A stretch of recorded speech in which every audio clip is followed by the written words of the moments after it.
I want you to relax and to be easy as you listen to some of the things I've got to say. Open yourself up and let it in. This is the tough one. Jealousy. It's the green-eyed monster that kills relationships. It's a poison that is in a relationship sometimes and is based on always two things: insecurity and a lack of trust. Sometimes that's based on a fact where there's distrust involved and should be involved. When that happens, it needs to be discussed and worked out and gone through in an amicable way. It can't just be a remark that passes it off and puts it off, because when that happens, it gets a life of its own. It's like people are walking through, waiting for the thing to blow up and explode again for almost any reason. Both people then are in a relationship that lives and thrives sometimes, but it's also like carefully walking through a minefield, just waiting for that next destructive explosion to happen, which is set off by a remark, a look, an expression, a name, or a word that's said and maybe conversely unsaid. No relationship can thrive or really strive for any kind of growth if this interpersonal cancer, and that's what it is, an interpersonal cancer, is there without honesty and honest soul-searching discussions. If you can't find it, get professional help, because perhaps they can help you, that person, she or he can help you, sort through the things that are necessary to look at. People make mistakes and promises all the time. Sometimes we keep them, sometimes we don't. But sometimes they reinforce the distrust that's there, and when it's there, it needs to be ferreted out, like a dentist goes after a hole in your tooth, and he digs out that cavity. Trust is like a fragile flower. When it is picked, ultimately it will die, and the growing stops. You want to keep that growing.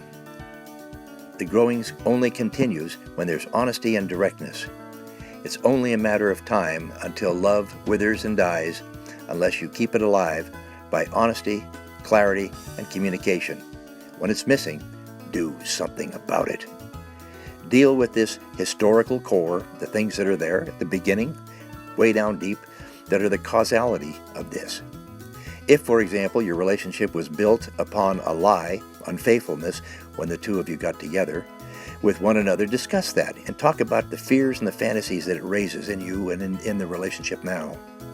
If the beginning of your relationship was built upon a distorted picture of who you are and who you really are and what you really feel, surface the untruth about yourself, discuss it, and see if the other person's still there when you finish the conversation. Probably they will be. Kill the killer, jealousy, before it kills the love that you have so carefully and so thoughtfully invested with the other. Remember my favorite four-letter word, do it. And I'm going to add a few other letters with it, ASAP. There are three things that cannot be hidden: the moon, the sun, and the truth. Find it, look at it, deal with it, honestly and directly. Well, you've heard it. There's the information, there's the ideas. Think about what you can do with it. You might want to even write it down for the next time that something like that comes up, that you can do something different and find an even better way to be even more you. Here's some information, some tips that can be useful for you to use. Jealousy. Jealousy hurts deeply. Reflect on what I've just said.